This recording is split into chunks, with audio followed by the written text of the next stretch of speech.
Existe uma palavra bonita que a gente gosta de usar quando vai fazer os nossos planejamentos, os nossos planos de curso, que é a palavra autonomia. Só que, às vezes eu tenho a impressão de que nem todo mundo tem clareza sobre o que significa autonomia e que a autonomia não é um botão de on-off, ela é construída, né? E que o professor tem uma tarefa importante ali dentro da escola, do espaço de ensino e aprendizagem, no desenvolvimento dessa autonomia. Meu nome é Vanessa Henrique e você está no canal EducaVox. Seja muito bem-vindo. Vamos entender melhor como é que funciona esse troço aqui. Quando o bebê nasce, ele está dentro do que a gente chama de anomia. Ele não tem condição ainda, consciência ainda, maturação, maturidade para escolher coisas. Sempre precisa de alguém que oferte para ele aquilo que ele precisa, né? Então, a alimentação, a higiene, o descanso, a brincadeira, a interação. Ele precisa sempre de um agente externo que oferte isto para ele. E ele, à medida que vai se desenvolvendo, ele entra em outro patamar chamado heteronomia. Heteronomia é quando a criança já sabe fazer algumas coisas, porém, ela precisa que alguém diga para ela, ela precisa de um agente regulador externo. Ela precisa que alguém diga, hora de tomar banho, vai tomar seu banho, agora é hora de escovar dente, vai tirar esse pijama, arrume o seu material, abra o caderno, pegue o seu lápis de escrever. Ela precisa que tenha alguém que diga para ela o que de fato ela precisa fazer, até que ela incorpore essas ações como ações do cotidiano, da lida, da interação do dia a dia, tanto da lida dela com as coisas que ela vive, das atividades de vida diária, ou na interação dela com as pessoas. Então, ela sempre precisa de alguém que diga para ela, quando ela está na fase da heteronomia. Não bate no seu amigo, né? É proibido bater no colega. Para falar, levante a mão, escute o seu colega primeiro, depois você fala. Todas essas coisas são as crianças que a gente tem que fazer, as crianças precisam que a gente faça de fato, porque elas usam essas comandas, esse agente externo regulador, para aprender procedimentos, para aprender a conviver na vida social, dentro do espaço escolar, na rotina, na interação com as pessoas. Então, essas comandas, essas consignas, elas são extremamente importantes na construção. Só que, o que a gente precisa ter clareza? De que a criança ou estudante, nós ofertamos essas consignas, essas comandas, na intenção de que, à medida que ele vai tomando posse, que ele vai incorporando isso nele, a gente não precisa dizer mais.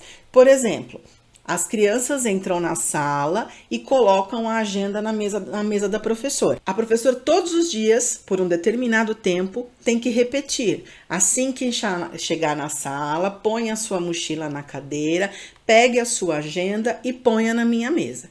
Então, a professora vai repetir isso 1 mês, 2 meses, e sempre dizendo para eles, eu vou repetir, mas a ideia é que você já faça isso antes de eu pedir, porque é uma regra, é um combinado na nossa turma para facilitar a organização, tanto na hora que você chega, para eu poder olhar a sua agenda, ver se a sua família mandou algum bilhete ou coisas do tipo. Então, a gente vai instituindo combinados com o objetivo de organizar a convivência, as ações daquele grupo, aquela rotina e assim por diante. Quando chega lá no 3º mês, geralmente, é muito comum, as crianças já aprendem, ou até mesmo antes disso, né? As crianças são bem inteligentes, bem espertas.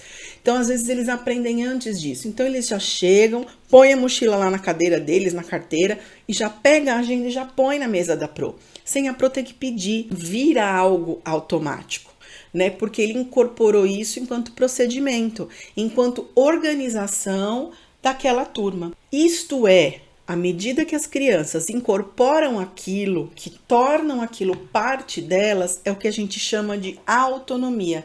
Ele não precisa de um agente regulador externo para dizer para ele o que ele precisa fazer. Ele, por conta própria, já consegue saber a importância daquilo, identifica aquilo como um procedimento necessário para uma organização maior e ele mesmo já pega a própria agenda e já põe lá. Por exemplo, hora do lanche. Depois que acaba o lanche, a refeição, é hora de escovar os dentes. Então, todas as vezes antes de sair, a professora diz: estamos na hora do lanche. Antes de descermos do lanche, pegue o seu estojo de higiene. As crianças pegam o estojo de higiene e vão para a fila com o estojinho na mão. Chega lá, elas colocam, sabe aonde tem que pôr, se vai ficar do seu lado na mesa, se vai ficar no bolso, se vão colocar em algum espaço específico da escola, e aí cada turma tem a sua organização. Mas a gente vai dizendo, enquanto ele é heterônomo, a gente vai ajudando ele a incorporar procedimentos de vida diária ou qualquer outros procedimentos, até que ele tenha a autonomia de entender para que ele está fazendo aquilo, qual é o objetivo e como fazer. E aí ele faz por si só, não precisa mais de um agente externo dizendo para ele o que ele deve fazer. Então veja, e tem crianças que com transtorno ou com deficiência, ou talvez uma ou outra criança precise desse agente regulador externo por mais tempo do que outras, né? Então, eu não estou preocupada nem aqui no vídeo de dizer até tantos anos tem a anomia, depois de tantos anos tem a heteronomia, depois... Eu nem estou preocupada em dizer isso, das fases do desenvolvimento e marcar em pedaços. Por quê? Porque tem sim aquilo que é esperado dentro de cada fase do desenvolvimento, porém, nós temos aprendido todos os dias, a nossa realidade tem esfregado na nossa cara que cada indivíduo é cada um tem as suas necessidades, aprende do seu jeito e no seu tempo. Então, essa coisa de categorizar de tanto a tanto, de tanto a tanto, não tá cabendo mais, não tá sendo mais útil, né? A gente se preocupar com esse detalhamento. Por isso que eu não tô nem colocando prazos e idades e preços em nada. Tô dizendo bem amplamente para que você possa, em qualquer idade que seu aluno esteja, você identificar se ele já reconhece a regra, se ele não reconhece a regra ainda, como nada, ele acha que ele pode fazer o que ele quer, que é livre demanda, que não tem regra para conviver, que não tem procedimento de vida diária, que não tem procedimento para nada, ele está lá na anomia. Quando ele entende que existem alguns procedimentos que favorecem a vida diária, mas ele ainda precisa de um agente regulador externo que diga para ele aquilo que ele deve fazer, ele está na heteronomia. Quando ele já começa paulatinamente, ou seja, de cadinho em cadinho, de pouquinho em pouquinho, ele já consegue eleger coisas que ele faz sozinho, sem ninguém ter que dizer para ele. Por quê? Não porque ele automatizou apenas, sabe, apertar parafuso, não, mas porque ele já entendeu qual é o lugar disso, a importância disso, por que tem que levar o estojo de higiene, por que eu ponho a agenda na mesa da professora, por que eu vou fazer a leitura quando eu terminar a minha lição, enfim. Eles já identificam a necessidade daquela ação, tomam a decisão por si só e executam. Esta fase é da autonomia. Aí a gente usa um jargão assim, né? Um objetivo que é bem jargão.